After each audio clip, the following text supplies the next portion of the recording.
Hello. Welcome to Two Dorks Read The Phantom of Manhattan by Frederick Forsyth, in which Natalie and Michael, two Phantom fans on a mission, subject themselves to the book that served as the launchpad for Love Never Dies, Andrew Lloyd Webber's controversial sequel to Andrew Lloyd Webber's Phantom of the Opera. Our story continues.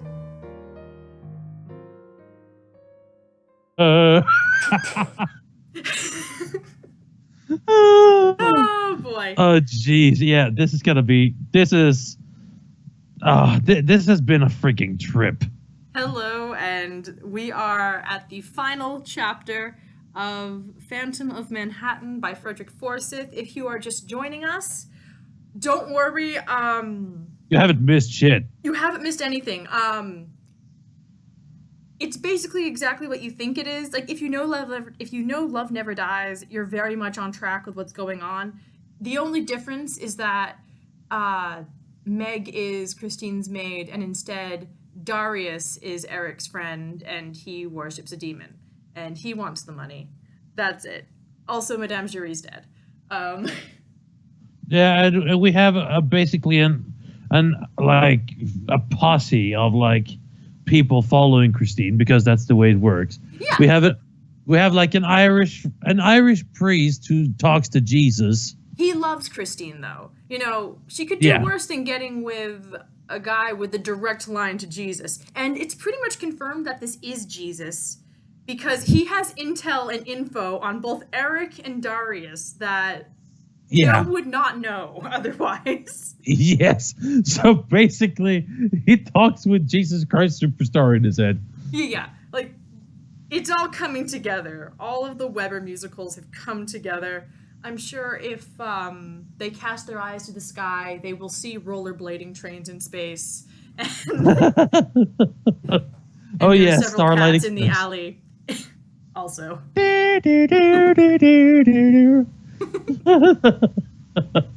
But yeah, this is, oh god, it has been quite a trip. I mean, I have never experienced a book before where we have gone through 15 chapters and nothing has happened. That's the thing, right? Like, there's 15, 16 chapters plus an epilogue in this book, and more than half of the content are these extra non-Phantom characters telling us about their retirement plans. Yeah, like, and that one chapter is like 1.5 chapter long, which is only about the Frenchman just saying that he hates New York. Yeah, it's like 3 pages of, I dislike New York, I will not buy that t-shirt. Like, basically, yeah. He's doing the whole "what a dreadful town" from like Love Never Dies. Yep.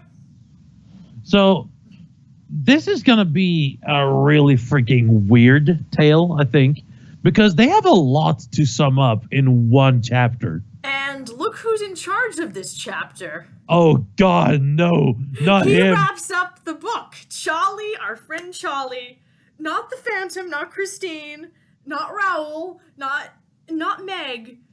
Not even Pierre. Do you think maybe Charlie is Forsyth's insert at this point? Like, he never got to meet Antoinette, and that's the real tragedy, but, he's just in here so much, and I don't know why. Yeah, it's like a pointless thing. I mean, he's sort of there to, like, he's a noisy plot device. I guess he's the reason why the letter got to Eric in the first place, and for some reason, Eric used him as, like, a coat man for Christine at one point, and that was kind of weird. Like, here, when have my cape. Yeah. Throws it over. Now I can watch him throw it over. And it was actually like the opera cape from his opera ghosting times, which heavily implies that when he jumped ship off of Ellis Island, he was fucking fully clothed. He was in full Phantom gear, like hat and everything. Just imagine this, if you would. Mm-hmm. Jumping up overboard into a freezing fucking wintry bath, basically. Yes. And he has to swim a long time. He would have There is no fucking possible way, no matter what you're wearing or not, in winter, you would get hypothermia in like 10 minutes. Yeah. There is no fucking way that he would survive that. None. He was all bundled up, but I know that Yeah. makes that worse. Yeah, I was gonna say that makes it worse. The more clothes you have, the more cold goes to your body. Yep, and then when you get out, the more wet Yeah, clothing you have that seeps into your skin. Yes. So I mean, even if, and I mean, we do know that the swim took longer than fucking 10 minutes because he describes it almost like it took an hour or something. Did he? I forget that Well, part. well, not an hour, but I don't think he mentioned a specific time. But he said he could see the lights in the distance. Oh boy. Yeah. Oh no. So he swam a long fucking way. Where did That's Eric not learn how to swim? Do you think he Yeah. just spent time in the sewers. in the lake, just getting his dog paddle on? Yeah, I mean, he didn't actually have anything else to do. So I mean, I guess. but even if that is the he had to case. swim out to the candles to relight them, right? So that makes sense. Oh yeah, right. But again though, even if you're a great swimmer in physical great condition, hypothermia will take you. That's just the way it works. That's true. Unless that's part of his disfigurement, he's just like impervious to water as well. LaRue gives him kind of bioluminescent eyes for whatever reason, so let's just add. That's true, but again, that's LaRue. He's allowed to do that. Yeah. This is just, I don't know. It's gonna be weird. That's for sure. Yep. So we have the grand finale. Eric has produced his opera. Christine starred in it. It's a Civil War thing. Eric kind of functionally Piangi'd the lead tenor again, but we don't know if he's still alive or not. But Eric did get to sing with Christine on stage. Also, right. I love Eric that. is also. Yep. Functionally Piangi'd him. We think he Piangi'd him. We're not totally sure yet. But he was off the stage and came down with something. So that happened. Eric is also... He's been told by Christine that his son, Pierre, he's the Gustave of the book, will get to choose whether or not he lives with Eric when he turns 18. And Eric isn't happy about that. Not at all, because it's 5 years. And then during the show, Pierre was a little boy in the show, and while Eric was on stage, he whispered something into Pierre's ear, and that's where we're at right now, basically. Show's over, huge triumph, and now for some reason Charlie Bloom is now our professor, and he's telling us the end, the sweeping finale. Before we continue though, Natalie, you have a shout out, I think. Ah, yes. Throughout this, we have had one dedicated fan who's always there, always reblogging, and I've got a shout out to Ollie Oxenfree on Tumblr. You're really cool. Thank you, Ollie Oxenfree. Thank you for being there. I know you can't always catch our stuff. I'm terrible at announcing streams, and I assure you that everything will be up on YouTube. Just in general for everyone, everything will be up on YouTube in the coming weeks. But thank you, Ollie Oxenfree, for your support. Yeah. So, I think you should pick this one up. Yes, all right, so here we go. The tutorial of Professor Charles Bloom. I don't know if he's cleaned up his accent, because now he's a professor and he's a learned individual, but go for it, Oxford or something. Oh, yes. So, the Faculty of Journalism, Columbia University, New York, March 1947. So this happened ages ago now. This is a long time. We've rocketed, 40 years in the future, at least? Yeah, this is a long time after, actually. All right, so I don't know what happened. There's just this blackout 40 years later. It's really important. All right, so we got, ladies and gentlemen, young Americans striving one day to be great journalists, since we have never met before. Let me introduce myself. Who are you?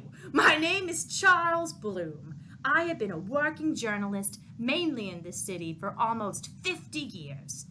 I began around the turn of the century as a copy boy in the offices of the old New York American, and by 1903 had persuaded the paper to raise me to the lofty status, or so it seemed to me, of general reporter on the city desk, covering all the newsworthy events of this city on a daily basis. Over the years, I have witnessed and covered many, many news stories, some heroic, some momentous, some which changed the course of our and the world's history, some simply tragic. I was here to cover the lonely departure of Charles Lindbergh from a mist-shrouded field when he set off across the Atlantic, and I was there to welcome back a global hero. I covered the inauguration of Franklin D. Roosevelt and the news of his death 2 years ago. Because it's 1947, just so you know. I never went to Europe in the First World War, but saw off the doughboys when they left this harbor for the fields of Flanders. I moved from the American, where I had intimately known a colleague called Damon Runyon, to the Herald Tribune, and finally the Times. Whoa. One moment, though. Yes. This is 1947. Yes. I'm pretty sure that it was still referred to as the Great War at this time. I thought the Great War was only World War One. Yeah. But when they say, and in the Flanders? Yeah. But I never went to Europe in the First World War. That should have been said like the Great War, because honestly... Oh, you're right, because right now we're in the middle of what the Second World War is, and I don't think they've officially established at this point that that's what this is. Not in the middle. We're at the end of it, but they just That's called true. it the Second European Conflict. Huh. So, but anyways, that's just a minor thing. Don't worry. I mean, that's It's- a good thing to call out. Professor Bloom is not in touch with where he needs to be. But Yeah. this isn't the preface, so... Yeah, no, but I just wanted to, point that out. Point. That's a good point. All right, where was I? So, right, finally the Times.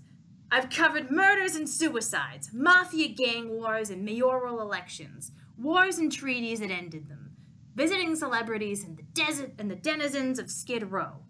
I've lived with the high and the mighty, the poor and the destitute, covered the doings of the great and the good, and those of the mean and the vicious. And all in this one single city, which never dies and never sleeps.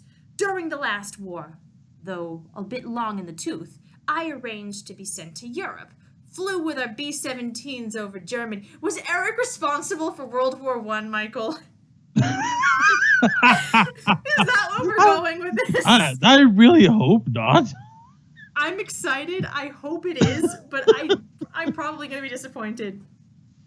He went over and killed Prince Franz Ferdinand. Yeah, that's what happened. Yes. He did it. No. Well, I mean, I guess that still happened. I'm sure he, whispered... He whispered in his ear. Yes, he whispered that it was gonna go. All right. Which I have to tell you, scared the hell out of me. Witnessed the German surrender almost 2 years ago, and as my final assignment, covered the Potsdam Conference in the summer of '45. There, I met the British leader Winston Churchill to be voted out of office right in mid-conference, and replaced by their new premier Clement Attlee, and our own President Truman, of course, and even Marshal Stalin, a man who I fear will soon cease to be our friend and become very much our enemy. On my return, I was due for retirement, elected to go before I was pushed, and received a kind offer from the principal of this faculty to join as a visiting professor and try to impart to you some of the things I've learned the hard way. If anyone were to ask me what qualities make a good journalist, I would say there are 4. First, you should always try not simply to see, to witness, and to report, but to understand. Try to understand the people you are meeting, the events you are seeing. There is an old saying, to understand everything is to forgive everything. Man cannot understand everything because he is flawed, but he can try. Wise words from the Dalai Bloom. All right. So, we seek to report back what really happens to those who were not there but wish to know. For in future time, history will record that we were the witness. That we were the witnesses. That we saw more of it than the politicians, civil servants, bankers, financiers, tycoons, and generals. Because they were locked in their separate worlds, but we were everywhere. And if we witnessed badly, without understanding, what we were seeing and hearing, we will only notate a series of facts and figures, giving as great credence to the lies we were always being told as to the truth, and thus creating a false picture. Before we continue, I have to say one thing though. What happened? No, nothing. But I think it would be a lot better if he actually thought that. Oh, and yeah, we saw Marshall Stalin. One I hope will still be our friend for a long time to come, because that's what the general notion was at this time. Yeah. Yeah, I mean, I guess he doesn't have to be so right about everything. It's odd that he's so omniscient. Yeah, it's like, I'm such a good reporter. I can put out all of the futuristics. I know exactly what's gonna happen. And now that we're in the Second World War, which no one's gonna even know what we're gonna call it, but it's the Second World War. But we don't have a First World War. Oh, that's what we're gonna call the Great War. Well, that's the Great War. This is the best war. Oh, jeez. The best war. All the good things happen. No. All of it. Yeah. Anyways, I just don't like that he has to be so like omniscient in everything. Yeah, it's odd. Why does he know so much? Yeah, it's like, oh, and we saw Marshall Stalin. One I think is not gonna be our friend for a long time. It's like, how the fuck do you know this? We're basically friends at this point. Yeah, I don't know. Well, now he's Professor Charles Bloom, so he's established. He knows everything. He's acquired like psychic precision on the world's political happenings. Well, it's still dumb though. He doesn't need to be able to see into the future. Yeah, but I mean, it would be more fun, like, like if he actually was a reporter covering like the Titanic. Mm-hmm. Instead of saying, "Oh, I bet she's gonna sink," because that's basically what he does. Yeah, right. yeah. It's like it's like Teddy Roosevelt goes for the moose party or whatever, and it says, "Yeah, like that's gonna fucking happen." Yeah. Everyone actually thought that Teddy was gonna win that. Huh. So, and everyone did not think that the Titanic was gonna sink. That's why so many were on it. Yeah. This guy, he would be like, yeah, she'd probably sink in 2 weeks. and there's gonna be a lot of deaths for it. Oh, did I mention I flew over here in a Zeppelin called the Hindenburg, and I know that is before its time, but I know it's gonna burn. I think Eric Mulheim built it, actually. Yeah, but like, but I mean, that's Charlie though. It is. Yeah, you don't need to have someone like that. Like, if you're gonna write a frigging, even if he's a professor now, mm-hmm. Even if you're gonna write a reporter, write the stuff that they thought was gonna happen. Like, no one knew, not even Charlie. There was no one that could know this much in hindsight. I mean, this much hindsight in advance. Charlie's just really anti-communist before it was cool. No, you know what I think? What? I think Charlie is Doctor Who. Oh God, Time Lord Charlie. Time Lord Charlie. That's the only thing I can think of, because otherwise he can go into the future and see what's happened, and therefore he gets the best scopes. Yeah. Anyways, okay. Secondly, never stop learning. There is no end to the process. Be like a squirrel. Store pieces of information and nuts and insight that come your way. You never know when you're gonna need a walnut or intelligence, or when that tiny piece of intelligence will be the clinching explanation to a jigsaw of the otherwise unexplainable. Thirdly, You have to develop a nose for a story. Oh, so you mean he can sniff out if the Titanic's gonna sink? Yes. Yeah. Meaning a kind of sixth sense. He does mean that. Sort of. I mean, it's the gut feeling. I bet Trump's gonna win. No. Phantom. Yeah. Oh, yeah, that Bill Clinton's gonna go far. No, but yeah. Come on. Yeah, okay. Because why not? Yeah. An awareness that something is not quite right. That there's something odd going on and no one else can see it. If you never develop this nose, you will perhaps be competent and conscientious. Conscientious. Conscientious. Okay, whatever. Not a native speaker. Yeah, exactly. So basically, he goes around like Cyrano de Bergerac with his nose just everywhere. Yeah. So, a credit to the job, but stories will pass you by unsuspected. Pass you by unsuspected. You will attend the official briefings and be told what the powers that be want. The powers that be wants you to know.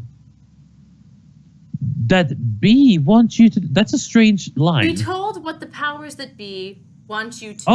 Oh, the fucking hell! Commas. I'm not sure if there are any commas that would have even helped with that. It's just. That's a strange way of phrasing it. Anyways, you will report. Hyphenation would probably help somewhere because I've seen like powers that be. It's a self-inclusive phrase, so sometimes people do things to indicate that better. Yeah. You will report faithfully what they said. False or true. You will take your salary check and go home. A good job well done. But you will not. Without the nose. I can't keep thinking of fucking Cyrano. Do you think he's making fun of Eric for not having a nose? Oh, God. This whole thing is just a slight, like, unlike that Eric Molheim who doesn't have a nose. I don't even want to think about it. But it's like, yeah, without the nose, ever stroll into the bar on an adrenaline high, knowing that you have just blown apart the biggest scandal of the year because of your nose. No, because you noticed something odd in the chance remark of a nose. A column of doctored figures with a nose. And a justified acquittal with a nose. No, well. I see you're enamored with the nose. Yes, because I kind of like it. I suddenly dropped charge and all your colleagues failed to spot it on the nose. There is in our job nothing quite like that adrenaline high. It is like winning a Grand Prix. I know it's Grand Prix, but I like to call it Grand Prix. To know that you have just filled a major exclusive and blown the competing media to hell. We journalists have never destined to be loved. Like cops. Like Batman. Like Robin. This is something we just have to accept if we want to take up our strange career. Like My Little Pony. But though they may not like us, the high and the mighty need us. Like Batman. Like you said. Yes. The movie star may push us aside as he stalks to his limousine. But if the press fails to mention him or in movies, fails to print his picture or monitor his comments and goings for a couple of months, his agent is soon screaming for attention. The politician may denounce us when he's in power, but try ignoring him totally when he's running for election or has some self-praising triumph to announce, and he will plead for some coverage. It pleases the high and mighty to look down on the press, but boy, do they need us. For they live on and off the publicity that only we can give them. The sports stars want their performance to be reported as the sports fans want to know. The society hostesses directs us to the tradesmen's entrance. But if we ignore the charity ball, charity balls. I know it's ballrooms, but it's just sounds You know weird. what a charity ball is? It's, like a gala for charity. It's a benefit thing. Oh, okay. Yeah. No, I didn't actually know that, but okay. Yeah. It's a thing that the rich people do. Oh, okay. To me, it just sounds like they're giving away free balls.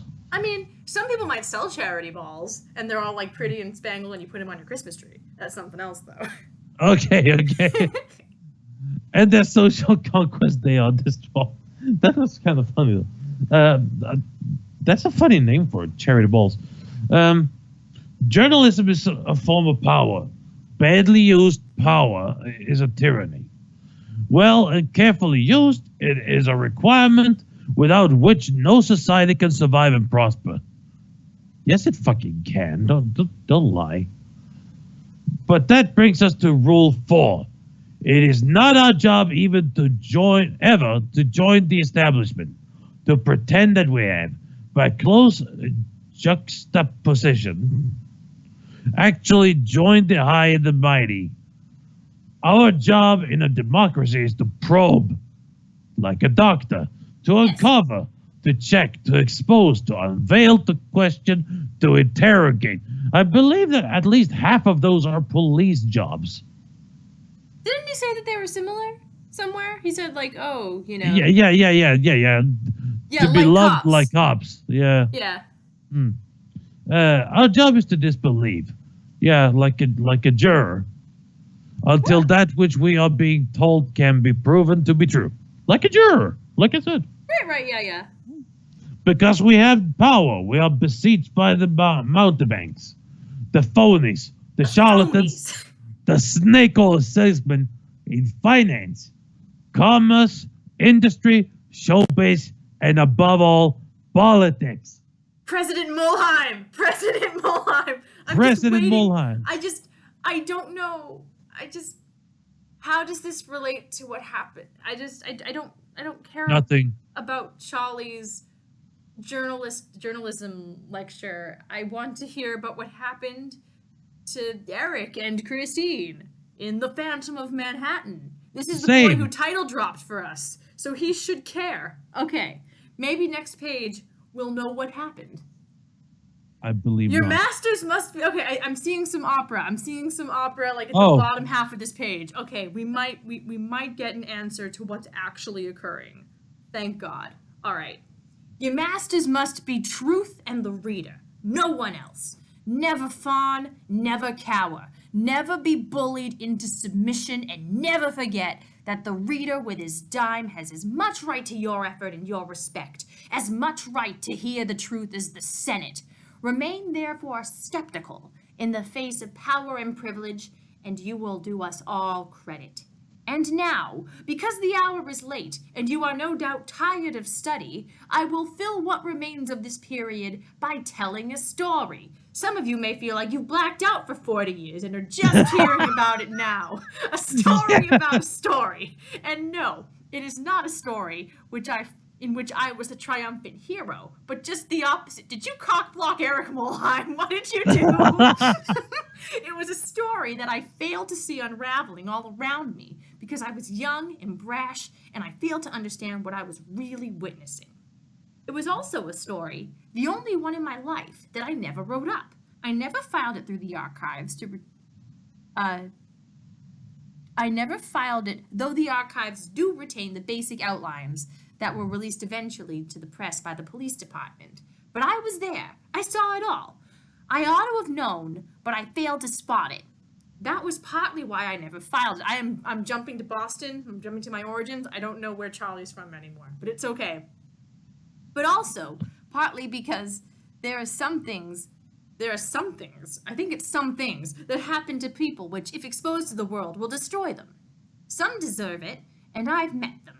Nazi generals, mafia bosses, corrupt labor chiefs, and venal politicians. But most people do not deserve to be destroyed, and the lives of some are already so tragic that exposure of their misery would only double their pain. All this for a few column inches to wrap tomorrow's fish? Maybe. But even though I then worked for Randolph Hearst's Yellow Press, and would have been fired if the editor had ever found out, What I saw was too sad for me to file, and I let it go. Now, 40 years on, it matters not much anymore. It was the winter of 1906. I was 24. Finally. Here we go. A New York street kid, proud to be a reporter on The American and loving it. When I look back at what I was, I stand amazed at my own impudence. I was brash, full of myself. He's also Southern. Don't worry about it. Charlie is all He American. was. He was for a split second. He's been everywhere. Yeah. Maybe, like, he's spoken to Stalin, right? Maybe we'll get some Russian coming in, too. I was brash, full of myself, but understood very little. That December, the city was playing host to one of the most famous opera singers in the world, a certain Christine Deshany. She had come to star in the opening week of a new opera house, the Manhattan Opera, which went out of business 3 years later. She was 32, beautiful, and very charming. She had brought her 12-year-old son, Pierre, along with a maid and the boy's tutor, an Irish priest called Father Joseph Kilfoyle. Nobody cares about Meg. Who cares about Meg? Nobody, that's who. She's just the maid, plus 2 male secretaries. Shut up, Meg. Who are... We never heard about the male secretaries, and I don't even know. Yeah, Right. this is the first time, actually. Yeah, this is the first time we've heard about these 2 guys, and I'm surprised they didn't each get one chapter detailing us about, like, their lives and retirement plans. I feel And robbed. hopes and dreams. I feel robbed. Okay. She arrived without her husband 6 days before her inaugural appearance at the Opera House on December 3rd, and her husband joined her on a later ship on the 2nd, having been detained by the affairs of his estates in Normandy. Is Raoul here? Is he showing up now? I know nothing of opera, but her appearance caused a major stir, since no singer of her eminence had till then crossed the Atlantic to star in New York. She was the toast of the town. By a combination of good luck and good old-fashioned chutzpah, I had managed to persuade her to allow me to be her guide to New York and its various sights and spectacles. It was a dream of an assignment. She was so hounded by the press that her host, the opera impresario Oscar Hammerstein, had forbidden all access to her before the gala opening. Yet here was I, with access to a suite at the Waldorf Astoria, able to file daily bulletins on her itinerary and engagements. Thanks to this, my career at the American City desk was taken off in leaps and bounds. Yet there was something mysterious and strange going on all around us, and I failed to spot it. You weren't having questions at the Scooby-Doo portrait with Eric's face for a second, and then it was gone. You hadn't thought that maybe that was a little weird? You didn't think that the Nothing maze, strange here. You didn't think that the weird maze disappearance of Christine was a thing? Oh yeah, she got trapped in a mirror maze for a second while she and Eric talked in English. About custody of Pierre. So that's fine. The something involves a bizarre and elusive figure who seemed to appear and disappear at will, and who certainly was playing some kind of role behind the scenes. It was clearly, but... Clearly. Oh. What is it? Yeah, who clearly... Doesn't matter. Oh, yeah. Sorry about that. Oh, boy, was I... Here he is. Sorry. I was... Oh, yeah, there.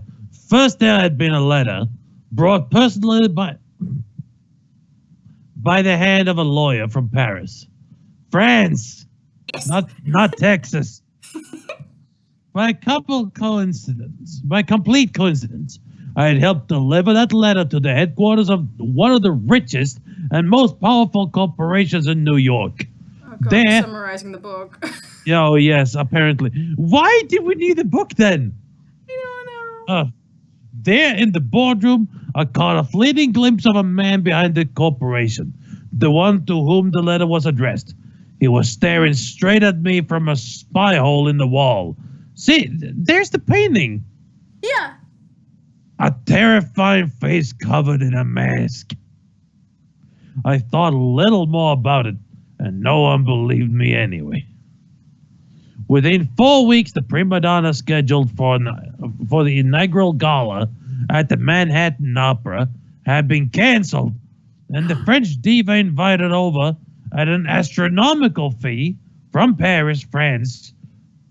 Rumors also started that Oscar Hammerstein had a secret and even richer backer, an invisible financier partner who had ordered him to make the change.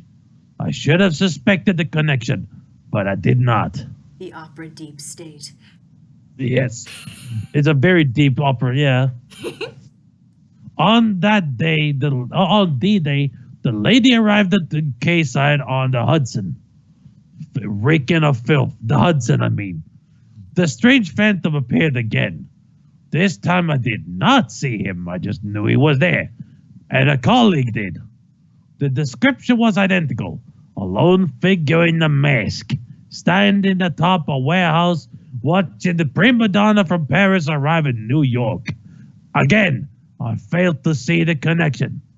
Later, it was obvious that he had sent for her, overruling Hammerstein.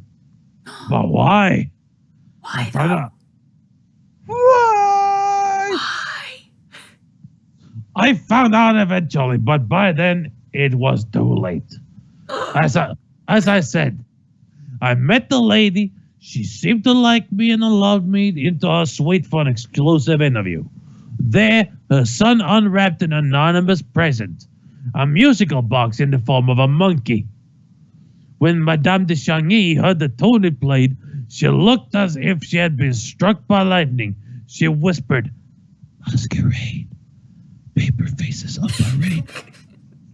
Which just cements that Masquerade was a known party song and is actually diegetic, which means that Down Once More, the end of Final Layer, was just party rock is in the house Oh, tonight. tonight, everybody just yes.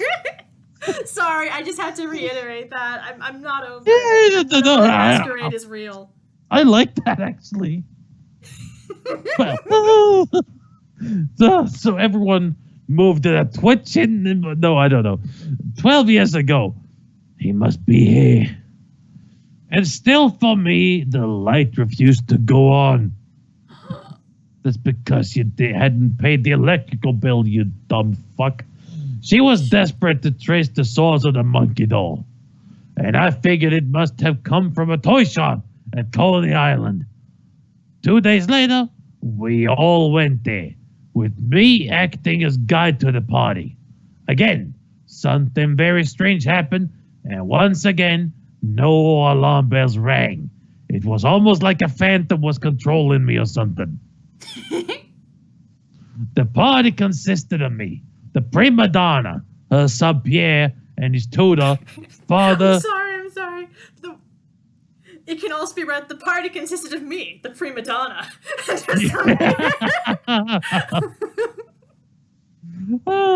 And then she talks of herself or himself as a she and in third person. No, and also I'm her son Her Pierre son, and yeah. his tutor. And his father, Joe Kilfoyle. Yeah. Yeah. Because I had no interest in toys, I handed Madame de Chagny and her son over to the care of the fun master, who was in overall charge of the fair. I did not bother to enter the toy shop myself. I should have done, for I learned later that the man showing the child and his mother around was none other than a most sinister figure calling himself Malta, whom I had seen weeks earlier while delivering the letter from Paris. But then he had gone by the name of Darius. Later, I learned from the fun master, who was present throughout, that this man had offered his services as an expert on toys. But in truth, spent his time quietly interrogating the boy about his parentage. Anyway, I walked by the sea's edge with the Catholic priest while the boy and his mother examined the toys inside the shop. It seemed there were racks of these monkey toys, but not one played the strange tune I had heard the first one play in her suit at the Waldorf Astoria. Yeah, sweet. In her suit. She was, they all just went into pockets. Absolutely. She just kept Yeah. in her pocket. Yeah, everything. Then she went off with the fun master to examine a place called the Hall of Mirrors. Again, I did not go in. Anyways, I was not invited. Finally, I returned to the fun fair to see if the party was ready to leave and return to Manhattan. Actually, now that I think about it, Yeah? what if Charlie actually did go into the toy shop? Oh, look, it's that fucking dude again. That would have been fucking awkward, wouldn't it? But that's the thing, right? It feels like everyone here in this story that's been added is conveniently placed so that the least possible amount of events that would be interesting could happen. Yeah, basically. Like, I would actually really like to see a very awkward exchange between this really out of place character and Eric. It would be hilarious. I want it. But Yes, no. same. Ah. I saw the Irish priest escorting the boy back to the coach we had hired at the train station, and noticed, but only vaguely, that another coach was almost beside it. That was odd, because the place was deserted. We have That- a whole parking lot here. Come on. Yeah, come on, don't need to be so close. Hey, I'm walking here. I was halfway between the gate and the Hall of Mirrors. He's really just telling us the whole damn book again, huh? Like we forgot. Okay. Yeah, because we did forget it so bad. I was halfway between the gate and the Hall of Mirrors when a figure appeared, racing towards me in what seems like a panic. It was Darius. Okay, we've got a Darius. He's in. He was the chief executive officer of the corporation whose real boss seemed to be the mysterious man in the mask. I thought he was running at me, but he raced straight past me as if I wasn't there.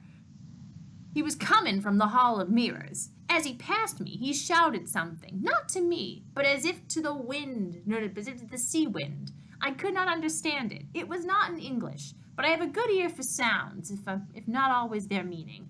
I took my pencil and scribbled down what I thought I had heard. Later, much later, too late, I returned to Coney Island and spoke again with the fun master who showed me a journal he kept, in which he had noted down all that occurred inside the Hall of Mirrors while I was walking on the beach. In English. Yep, in English. And Christine apparently has sort of a thick, well, she has a recognizable French accent, and so you Wait, wonder what Eric's accent is. So it'd be like, Christine, the baby, you had a baby. No, Eric, Pierre is not yours. He is mine. He is mine. They sure sounded real French in there. Anyway, right. Walking on the beach. If only I had seen that passage, I could have understood what was happening around me and done something to prevent what came later. But I did not see inside the Fun Master's journal, and I did not understand 3 words in Latin. Thousands of words, just not 3. It's fine. Mhm.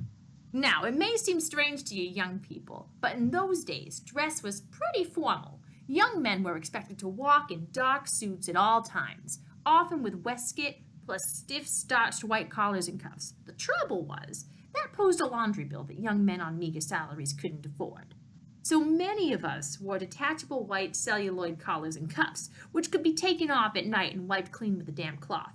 This enabled a shirt to be worn for several days, but always exposing a clean collar and cuffs. With my notebook in my jacket pocket, I wrote down the words shouted by the man I knew as Darius on my left cuff. He seemed half crazy as he ran past me, quite different from the ice-cold executive I met in the boardroom. His black eyes were wide open and staring, his face still white as a skull, his jet-black hair flying in the wind as he ran. I turned to follow his progress and saw him reach the fun fair's gate. There, he met the Irish priest who had shut the boy Pierre in the coach and was coming back to look for his employer. Let's see. Darius stopped on seeing the priest, and the two of them stared at each other for several seconds. Even across 30 yards of November wind, that's an odd phrase, I could sense the tension. They were like 2 pit bulls meeting the day before the fight. Then Darius broke away, ran for his own coach, and drove off. So I'm just imagining that paragraph every time Darius and Father Joe lock eyes, the soundtrack from The Omen comes up just for me. Oh.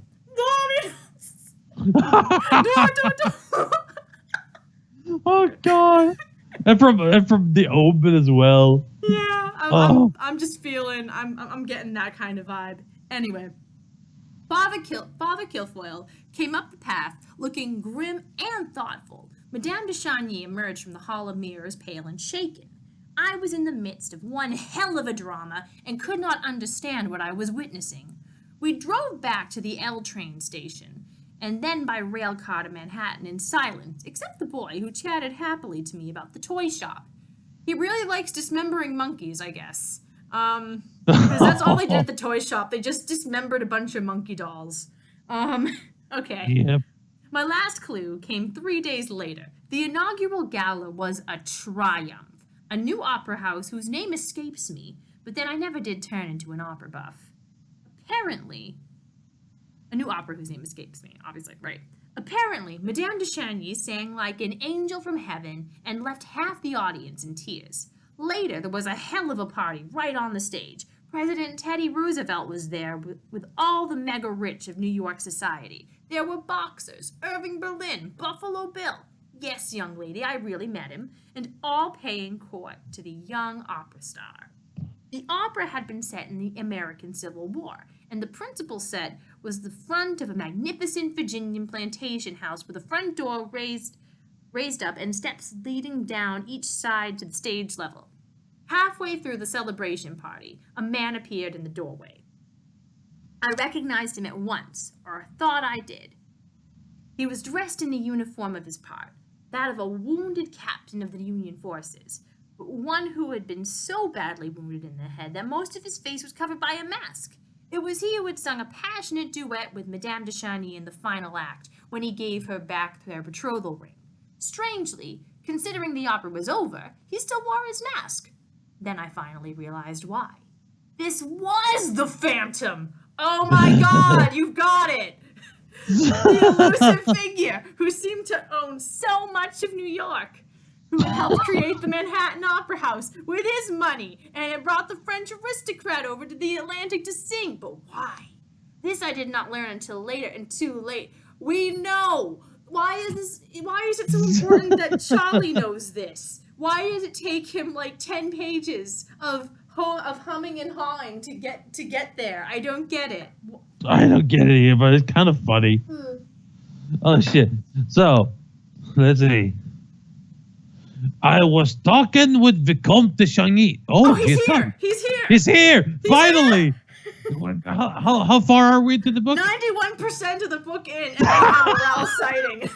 Yeah. It's not even his perspective. He's just like secondhand Raoul. Yeah, second-hand Raoul. That's the best Raoul. A charming man, incredibly proud of his wife's success and delighted that he had just met our president. Oh, okay. Over his shoulder, I saw the prima donna go up the staircase to the portico and talk. Oh, so he was there. He was there at the party. So he was at the party, but no one. But Amy. No didn't one see fucking that. mentioned him. Amy didn't even mention that her husband was there, and like I thought Amy Fontaine was the whole high society journalist who would have cared about that. Yeah. But yeah, I saw the prima donna go up the staircase to the portico and talk with the figure I had begun to think of as the Phantom. I knew it was him again. It could be no one else. Okay. Yeah, okay. We understand this now. And he seemed to have some kind of holdover.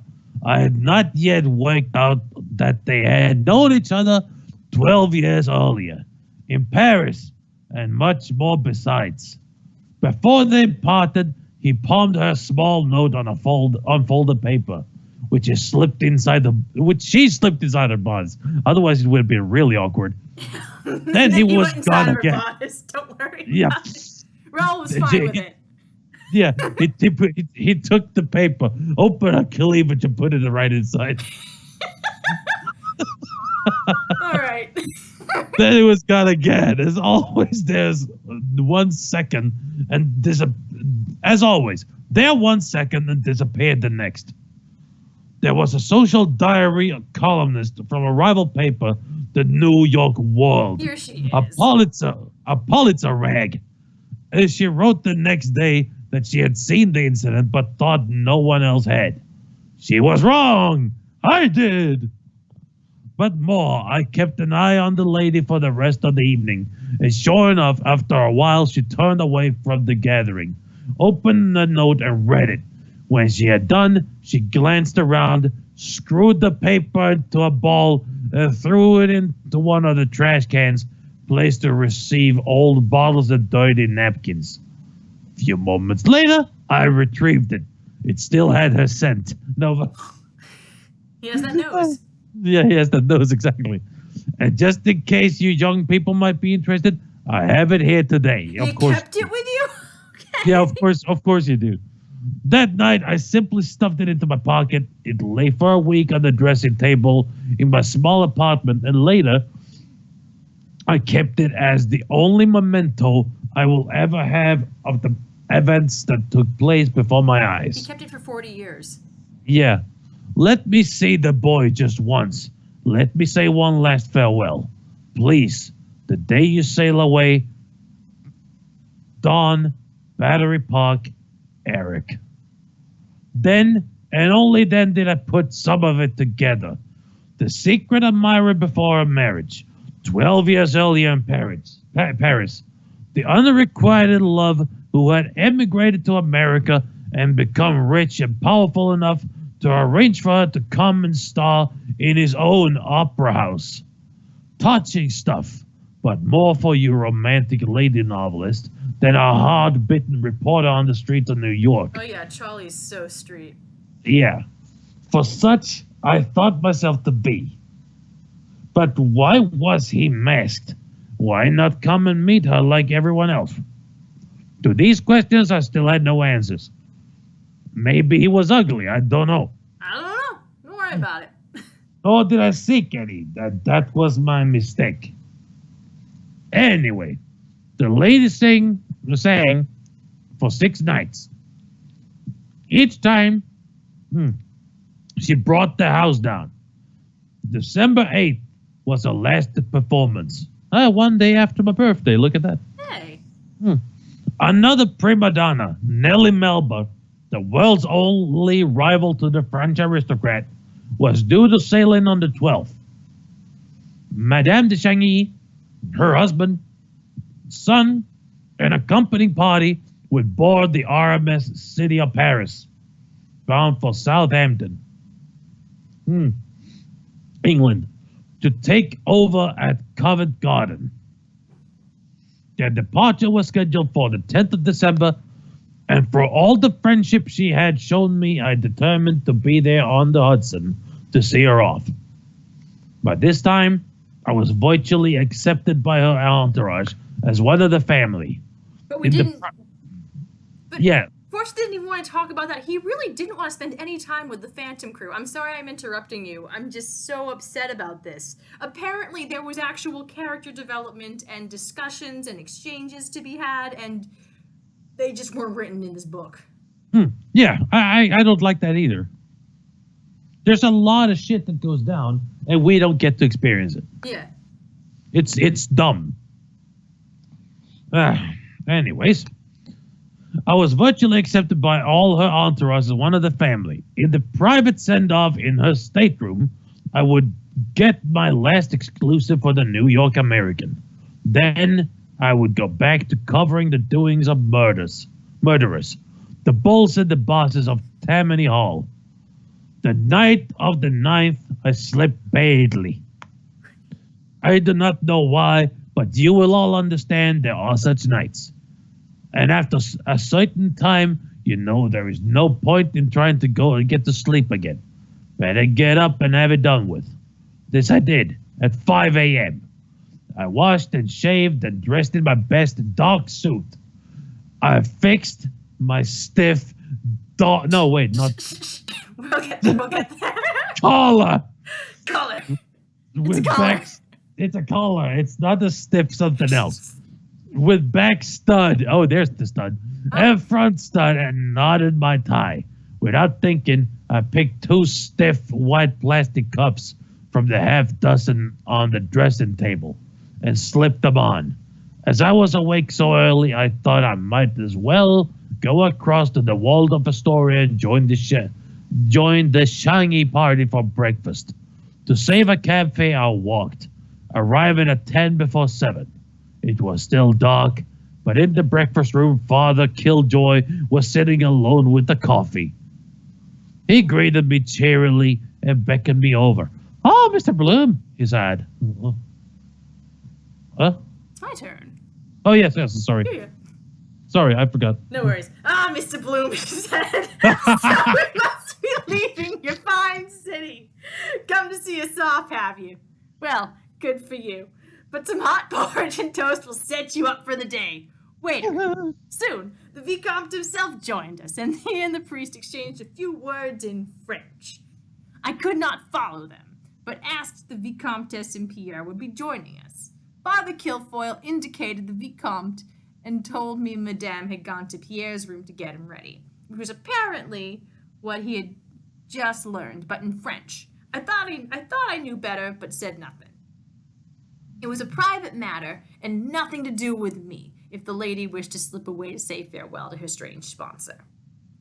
I expected that at about 8 o'clock, she would come rattling up to the doors in a hansom cab and greet us with her usual winning smile and charming manners. So we sat, the three of us, to make conversation. I asked the priest if he had enjoyed New York. Very much, he said, a fine city, and full of his compatriots. And Coney Island, I asked. At this time he became grim. A strange place, he said at last, with some strange people on it. The fun master, I asked him. Him and others, he said.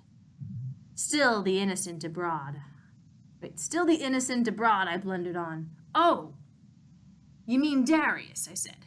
At once he spun around upon me, his blue eyes boring like gimlets. How do you know him, he asked. I met him once before, I replied. Tell me where and when, he said. And it was more like an order than a request. But the affair with the letter seemed harmless enough, so I explained what had happened between me and the Parisian lawyer Dufour, and of our visit to the penthouse suite at the top of the city's highest tower. It simply never occurred to me that Father Kilfoyle, apart from being the boy's tutor, was also the father confessor to both Vicomte and Vicomtesse. Sometime during this, the Vicomte de Chagny, Raoul's second thing, this is the third thing Raoul's done in this book. All right. Evidently bored by his lack of understanding English, had excused himself and bye, Raoul, and gone back upstairs. I continued with my narrative. Bye-bye. That was a good, okay, Raoul's done, I guess. I continued with my narrative, explaining that I had been surprised when Darius ran past me in the funfair looking distraught, shouted 3 incomprehensible words, had his brief eyeball confrontation with Father Kilfoyle, Rentus Dominus, and then driven off. The priest listened in frowning silence, then asked, "Do you remember what he said?" I explained it was in a foreign language, but that I jotted down what I thought I'd heard on, of all places, my left plastic cuff. At this point, Monsieur de Chagny came back. Okay, we got Raoul. He seemed worried and spoke rapidly in French to Father Kilfoyle, who translated for me. They are not there. Mother and son are not to be found. Of course, I knew why, and I tried to be reassuring by saying, "Don't worry, they've gone out to a meeting." The priest stared at me hard, forgetting to ask how I knew. Jesus probably told him. It's fine. But simply, I'm sure, Jesus fills in a lot for Joe. So He does. he does, but simply repeated the word meeting, just to say goodbye to an old friend, a Mr. Eric, I added, still trying to be helpful. The Irishman kept staring at me, and then seemed to recall what we'd been talking about before the Vicomte returned to us.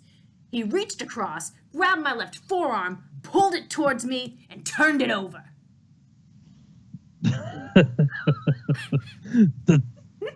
God, I can just see this happening. Yeah.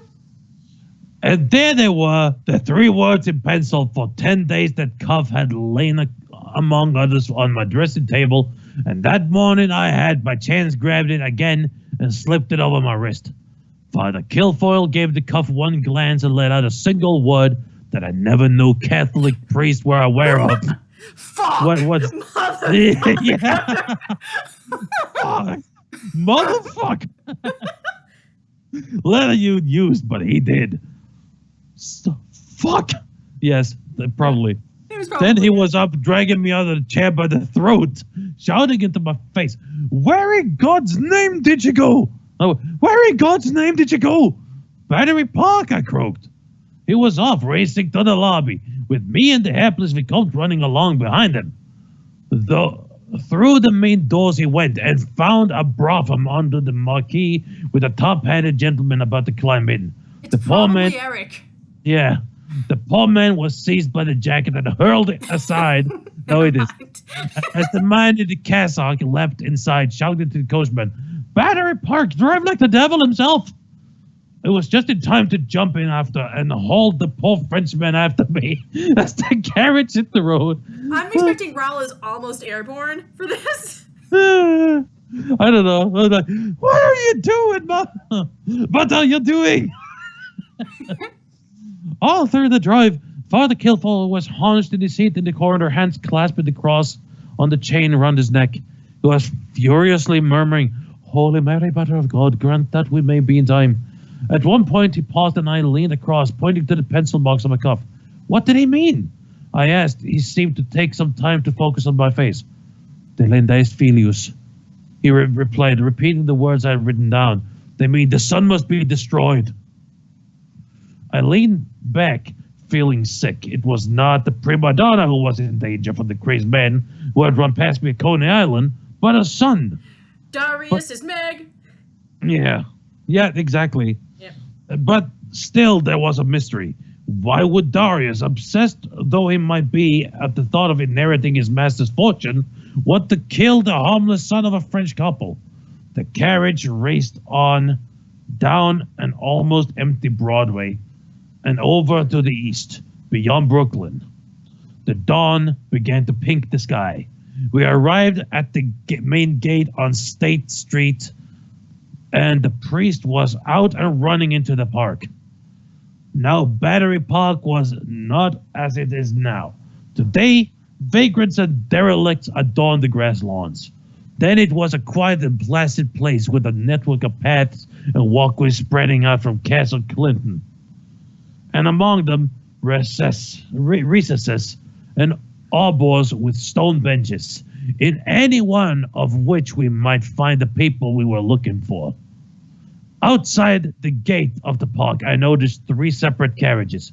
One was a closed brougham in the livery of the Waldorf Astoria itself, clearly one that had brought the Vicomtesse and her son.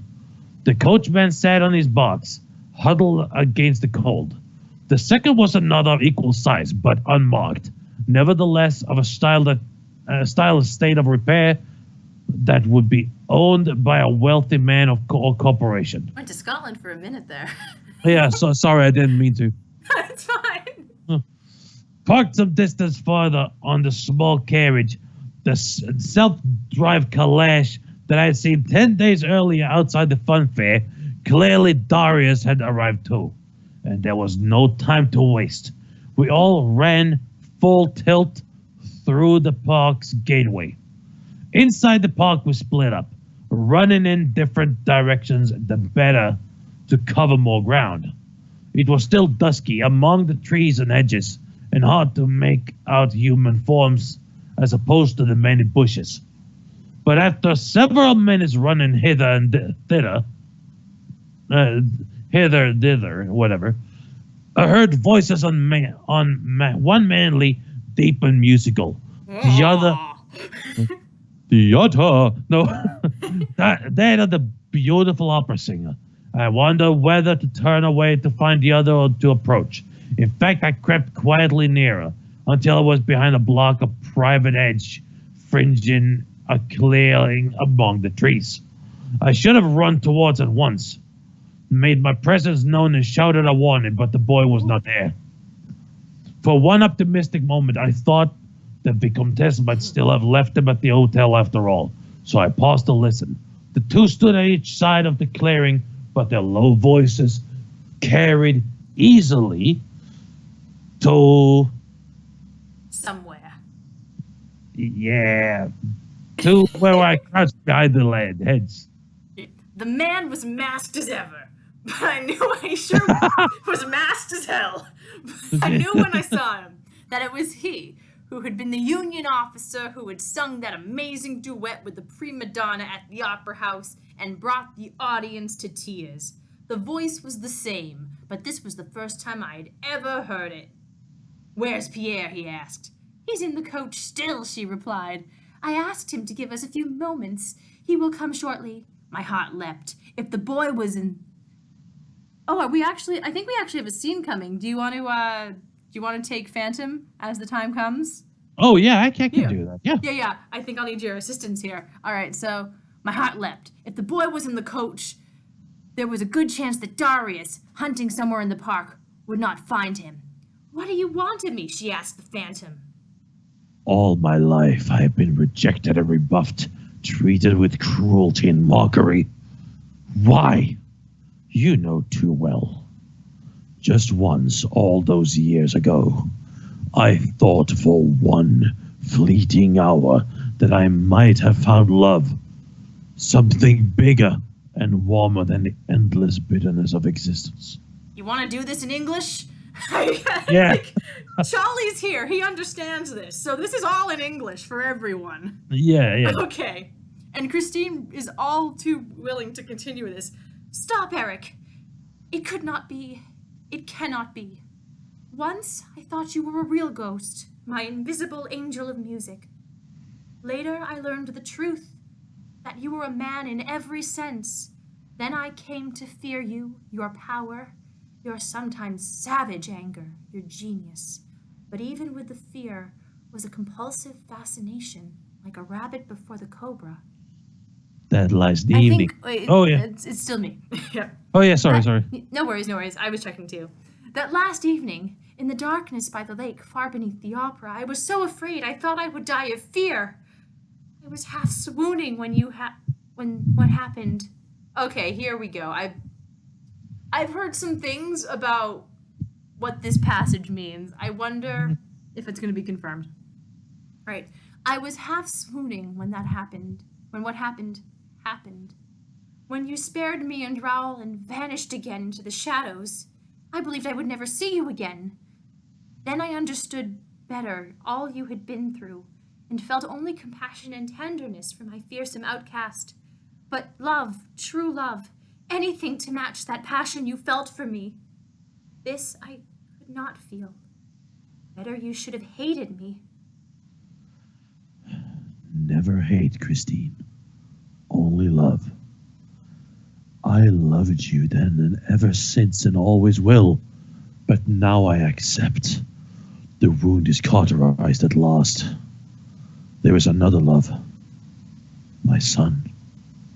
Our son. What will you tell him of me? "That he has a friend, a true and dear friend here in America. In 6 years, I will tell him the truth, that you are his real father. And he will choose, if he can accept this, that Raoul has been everything for him that a father can be, and done everything for him that a father can do, and yet is not his real parent, then he will come to you, and with my blessing." I found myself rooted behind the hedge, stunned by what I had heard. Suddenly, everything had drifted by me unobserved. That had drifted by me unobserved and not understood became too clear. The letter from Paris that had told this strange hermit of a man he had a son alive. The secret plan to bring mother and child to New York. The tryst to see them both. And most terrible of all, the crazed hatred of Darius against the boy, who would now displace him as the heir of the multimillionaire. Darius. I suddenly recalled that he too was somewhere among the shadows, and was about to throw myself forward with the too long delayed warning. Then I heard the approaching feet of the others to my right. At this point, the sun rose. It's just up now, flooding the glade with a pink light, turning to the rose of the dusting of snow had fallen in the night. Then 3 figures came into view. I wonder, can it be Darius? All 3 of them? Yeah. All 3. Just Darius, Darius, and and the Darius. Wait, Darius and the 2 secretaries who we never heard of. Yeah, they come with their fucking, like, the typewriters. You Anyway. never paid any attention to us. Payback. Yes. From separate paths to my right, the Viscount and the priest appeared. Oh, wait, why did I go fucking Irish on this? Both stopped in their tracks when they saw the man in the sweeping cape, the wide-brimmed hat and the mask that always covered his face. Talking to Madame de Chagny, I heard the Viscount whisper, Le Fantôme. That's totally how it's spelled. Yeah, no, it's F-A-N-T-O with the on top of it. That's the thing, right? If he's got such a good ear for sounds, then you think at the very least this part would have been spelled correctly. Le Phantom, man. Yeah, Le Phantom. Le Fantôme. To my left, the boy Pierre came running. Even as he did so, there was a low click close to me. I turned. Oh wait, yeah, I know what's gonna happen. It's easy. Oh. But between 2 large bushes, not 10 yards away, almost invisible among the remaining deep shadows, was the crouching figure of a man. He wasn't all in black, but I caught a glimpse of a bone-white face and of something in his right hand with a long barrel. Yeah, what can it be? I drew in air and opened my mouth to shout a warning, but it was too late. What happened next was so fast that I have to slow the action down to describe it to you. The boy Pierre called to his mother, "Mama, can we go home now?" She turned towards him with a brilliant smile, opened her arms and said, "Oui, chérie." He began to run. The figure in the bushes rose, That's extended a very his... loving answer to start running for your life. Yes, let's go. Ah! Yeah. The figure in the bushes rose, extended his arm, and followed the running boy with what turned out to be a Navy Colt. Oh, that's a fucking good gun. Well, he's rich. He can afford the good guns. Yeah, well, actually, a Navy Colt at this time, that's one of the revolvers, so it is pretty good. But I don't know anything about guns. I do. That was when I shouted, but my cry was drowned by a much louder noise. The boy reached his mother and passed into her embrace, but to avoid being knocked off her feet by his weight, she swept him into her arms and turned as a parent will do. My shout of warning and the crash of the Colt came together. I saw the lovely young woman shudder as if she had been punched in the back, which in fact she had, for, in turning, she had stopped the bullet intended for her son. Oh, Christine down. Yeah. The man in the mask whirled towards the gunshot, saw the figure amid the bushes, pulled something from beneath his cloak, extended his arm, and fired. I heard the crack of the tiny derringer with its single bullet, but one was enough. 10 yards from me, the assassin threw both hands to his face. When he fell, he crashed out of the bushes onto the snow and lay face upwards in the frosty dawn. A single hole showing black in the center of his forehead. That was a good shot for that quick. He must have fucking practiced with that thing. Anyway. I mean, I assume Eric's good at killing. He's real good. I'm sure it didn't take him long to get good at guns. Yeah. I'm pretty sure of that too. But I mean, he still have to train with that. That's true. To do it that fucking fast. It's like.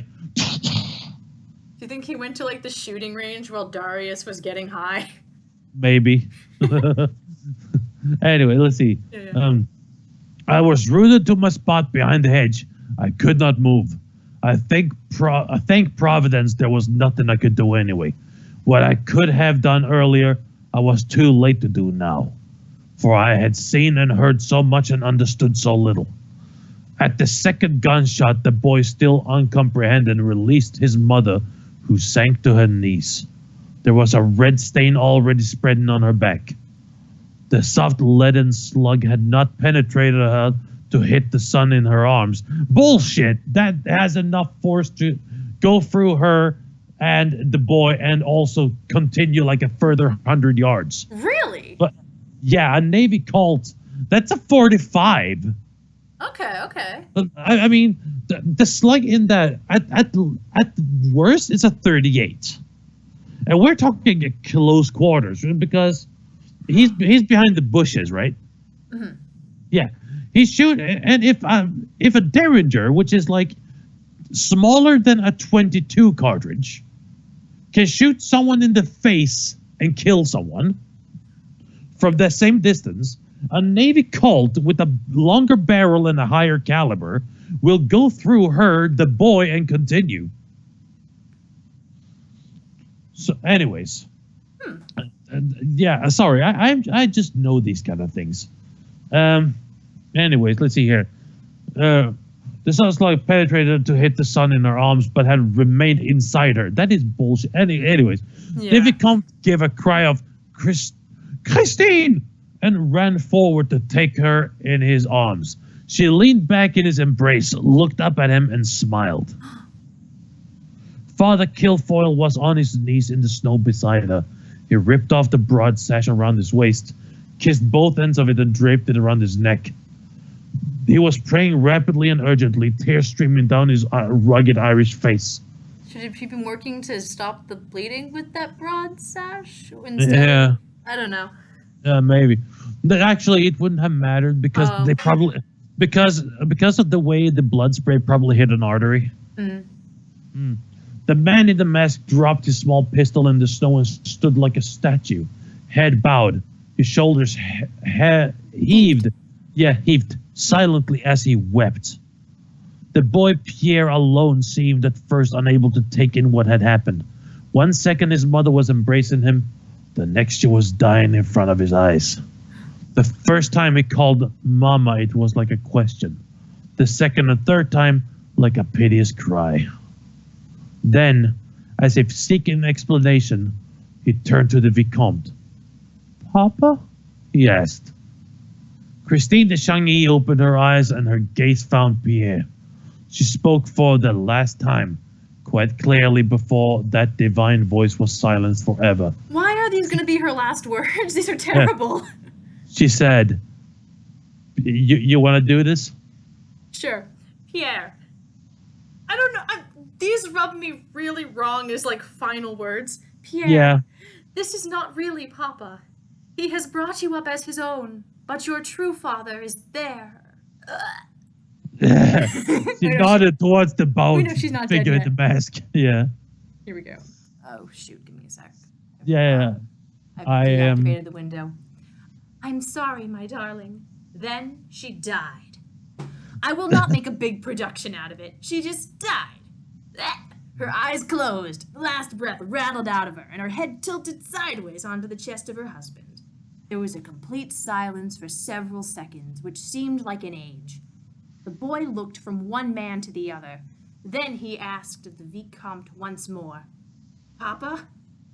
Now, over the past few days, I had come to think of the French aristocrat as a kind and decent man, but somewhat ineffectual compared, say, to the dynamic priest. So Father Joe does have a crush on Christine that's been sort of established between him and Jesus anyway. So It's good to know that Charlie ships it, I guess. But now it's really, I guess, anyone but Raoul for the Weber team, I guess, is better for Christine. All right, so I got a thought. All right. Somewhat ineffectual compared, say, to the dynamic priest, but now something seemed to come into him. The body of his dead wife lay cradled in the crook of his left arm. With his right hand, he sought one of hers and slowly removed from it a golden ring. I recalled the closing scene at the opera, when the soldier with the shattered face had given her back that very ring as a sign that he accepted their love could never be. The French Vicomte took the ring from her finger and pressed it into the palm of his devastated stepson. A yard away, Father Kilfoyle remained on his knees. He had given the diva final absolution before death, and it took probably less than 30 pages, unlike Madame Cherie. Yeah. And his duty alone, and his duty done, he prayed for her immortal soul. Vicomte de Chagny scooped his dead wife up in his arms and rose to his feet. Then the man who had brought up another son as his own, spoke in his halting English. Do you want to do struggling with English, Raoul?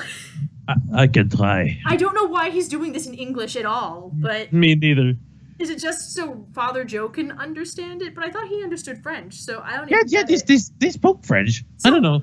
It's so Charlie can understand It's just so Charlie knows what's going on. It's so considerate of them. Everyone's going through so much pain, but Charlie has to know what's going on.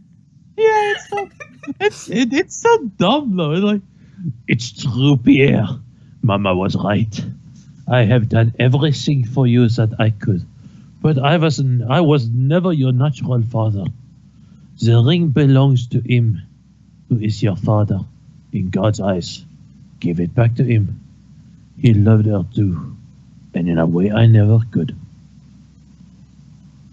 I'm going to take the only woman I ever loved back to Paris, to lie in the soil of France. Today, here, this hour, you have ceased to be a boy and become a man. Now you must make your own choice. It's a bad day for Pierre. Maybe he's... It is. Like, there's a lot of pressure going on right now. He just lost his mom. Her final words are, "That's not your dad." Yeah. Yeah, this is... Your dad is actually this kind of scary mask man, and they didn't have a beauty underneath scene, so really this is just like, you know, we got this looming guy. Pierre doesn't know if he's any fun at all, and from what I can tell, he's not, because this is Stonks and Bonds Eric. This isn't fun Carnival Master Eric, like in Love Never Dies. Yeah, no. So I don't even know, like, okay. Right. He stood there, his wife in his arms, waiting for an answer. Pierre turned and stared long at the figure of the man identified as his blood father. The man I had come to simply call the Phantom of Manhattan stood He said it. with his head bowed, the very distance that separated him from the others, seeming to represent the distance to which the human race had pushed him. The hermit, the eternal outsider, who had once thought that he had some chance of acceptance into human joys and had been rebuffed. Now every line of his body told me he had once lost everything he ever cared for and was going to lose it all again.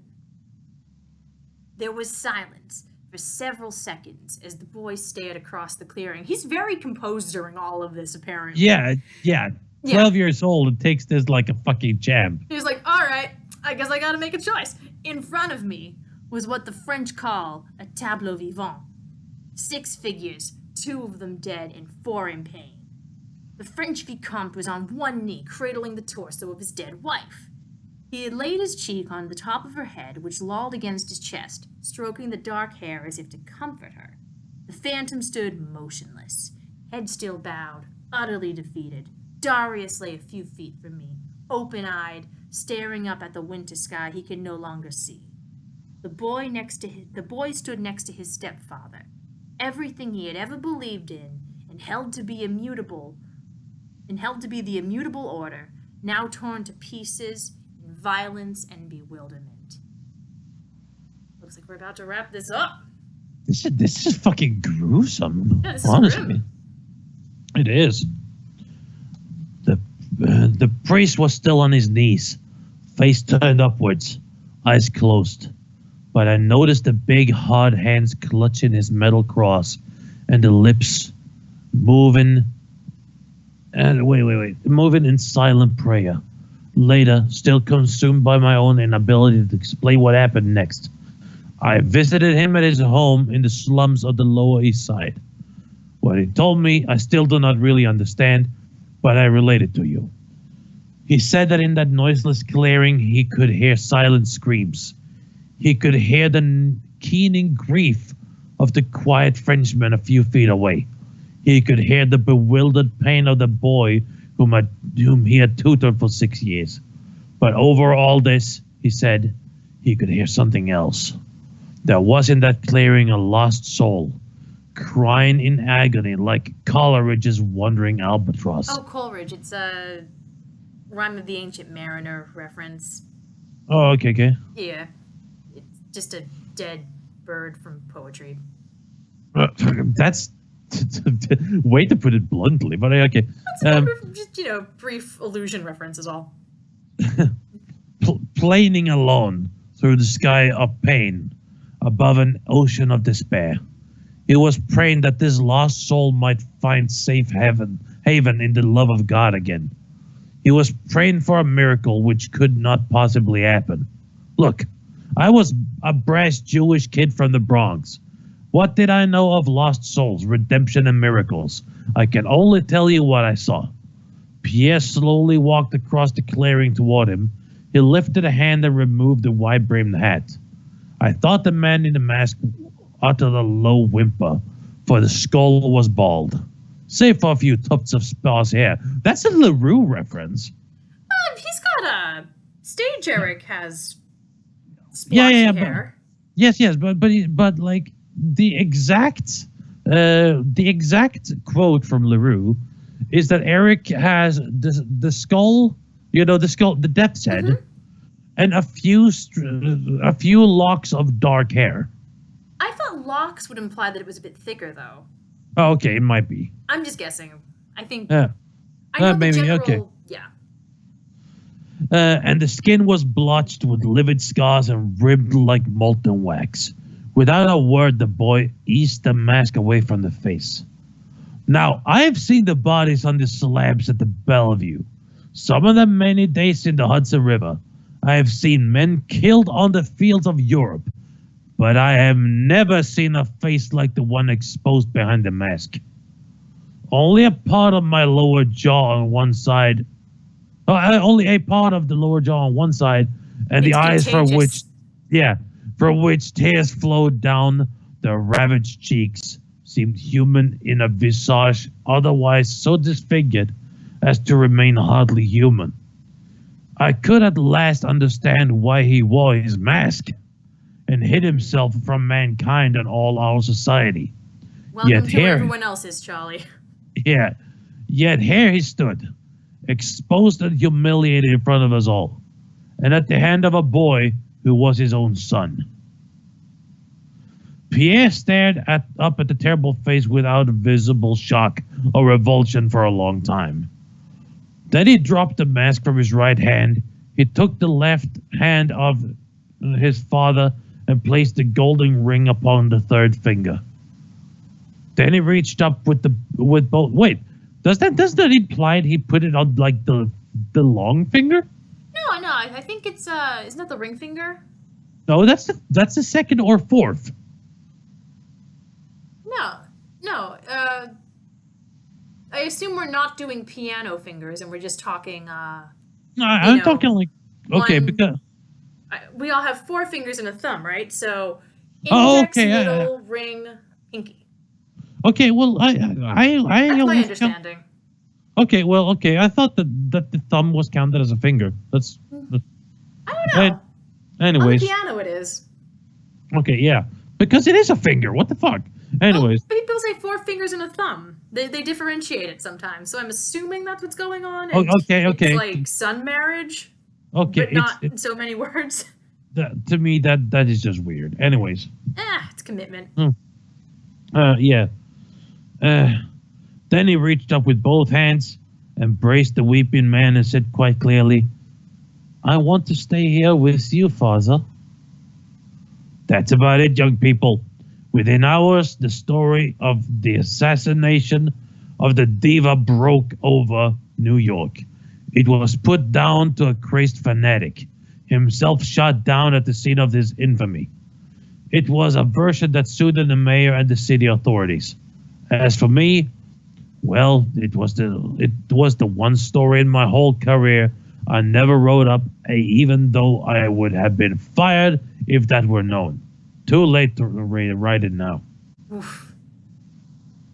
That is actually really freaking. Yeah. So yeah, we've hit the point of Phantom of Manhattan that correlates with the finale of Love Never Dies. And now we have the epilogue. Indeed. Did you have anything you wanted to say before we wrap this baby up? Just that this is actually like this last chapter. I have to say, this has actually been the best chapter of them all. Well, yeah, stuff's actually happening and characters are actually interacting. It's decent drama, you know? It is, and like I said, it is a rather it's decent drama. I really, really love the priest just basically flinging out the freaking everything and just going full speed ahead to Battery Park. Yeah. And the whole thing, he knew exactly what those words meant and everything. Yeah. I actually like that. I have to say that's it was like one of the few instances of build-up that sort of paid off. Yeah, and honestly, if I was to do like a show about this, if I was to do like a Love Never Dies with this. You mean Love Never Dies, but it's Phantom of Manhattan? No, but if I was doing Love Never Dies. I see. I think I would have kept this scene almost as it is. So you would have kept Darius? I would have kept Darius. I would have kept maybe not Charlie, because Charlie is unimportant. But I would have literally kept everything else, like Raoul. There's no stupid ass fucking bets. I like that there are no bets. I just don't like that Raoul isn't here until the final 3 pages of the book. Yeah, I mean, technically he was, but still. And I mean, just imagine this scene. To the right, there is Raoul hunched over on his knee, basically comforting his dead wife, almost. Yeah. Stroking her hair, being grieving. Yeah. To the left, we have a man standing up, I guess he's standing up. Yeah. Wearing a cape and a wide brim hat and a mask. And, with his head bowed so you can't see the mask because he also has his back turned, I guess. In the middle, there is the spotlight on this one kid. And on the right of him, there's a priest. To the down left of him, there's the priest on his knees saying prayers with tears running down his eyes. Oh, just imagine that. It's a good scene. It's a good scene, but I don't know if what we've gone through so far to get up to this scene is justified. Oh, it isn't. No. I mean, here's the thing. The rest of the book sucks. Okay. Yeah. Seriously, to get to this point, it's almost like he knew he wrote this part first. Yeah, definitely. And then he wrote the rest of the book to get here. Yeah. That's almost how it seems, because this is the only part that actually seems to have a bit of care and attention to it. I absolutely agree there. But yeah, I mean, except for the preface and. Well, the preface is actually very well researched. That is the saving grace of the preface. It's actually a decently comprehensive history of the Paris Opera. Yeah, and not only that, the preface, which is sad that we actually will probably never do again. We don't know that. No, we don't know. Enough likes we might, but we'll see. Yeah, but here's the thing: the preface is actually really freaking good, because a lot of the history in there is not only it's not only crucial, but a lot of it is filler that's really fun to know. Yeah. Then of course we gotta take his LaRue bashing a little bit, but yeah. But all that said, do you think it's time to yes move to the epilogue? Let's see what the final conclusions can Yeah. be made from the Phantom of Manhattan. Unless you have something to say, of course. No, I've got very little. This is just it's the most dramatically interesting scene. So I agree with you absolutely there. And now, let's take it over.